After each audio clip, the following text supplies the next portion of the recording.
the latest slangs come, they are the first person to say it. A joke. Difference. And you want to see power. You want to experience something fresh. That's why I was praying that what you will receive will not vaporize. Because there are ways in maintaining what you have received. How can we actually breathe fire to a generation when our life is void of fire? How can we say pray when we don't pray? It's only when you come to church and they put the keyboard, they increase the volume, you will find out that if they off the keyboard, we are not up to fire that are praying.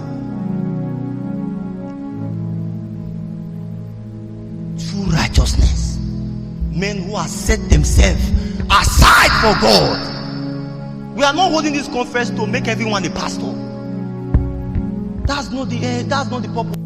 But that every man will catch this fire. I have seen how men were victims of certain things. If you will walk in the path of deliverance, it will mean that you will become righteous. So righteous! In the book of Isaiah chapter 6, Isaiah said, he said, for the day was died, I saw the Lord. And he began to give description of how the trees of God filled the tabernacle. He saw the seraph. These were men who were jealous for the holiness of God.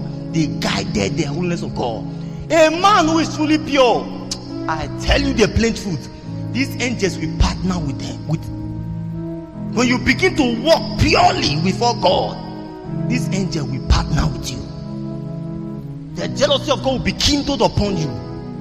You can't die by accident, even if you don't pray, because the jealousy of God will keep you. A church gathers to pray for which to die, we have lost it. Let me tell you the plain truth. A church coming to say we should die, we have lost the true essence of the ecclesia, which they operate from the soul.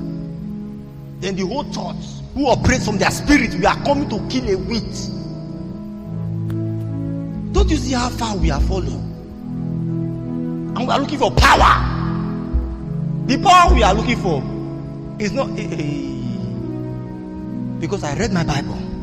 I began to see that men who did not have this advantage called eternal life, they did miracles. Moses went to Pharaoh and began to challenge the sorcerers of Pharaoh.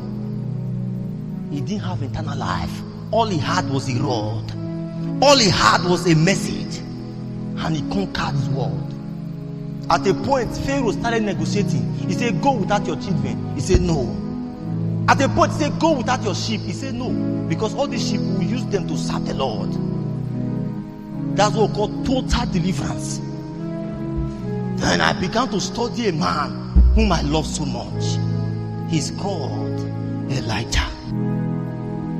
He was a man who was jealous for God. When you read your Bible, he was a celestial priest. He was a prince in light. One thing was common among all these generals was that they were pure and they were righteous. They were pure and righteous. There is a slogan we have. We are bringing the word and power to a generation, and the way we show it is true righteousness. We will show to a world that is dying, a world filled with lust. I want to host God. I'm just a boy who wants to love Jesus, but let power be added. Power, authentic power, authentic grace. But it is true righteousness. You will let many things go. I'm not talking about the doctrine that says when you fornicate, forgive me. When you lie, forgive me. When you begin to walk with God closely, you will know it is dangerous to do certain things. Let me tell you the plain truth, because I believe we are mature here. If at all you want to sin, let fornication not be named among it.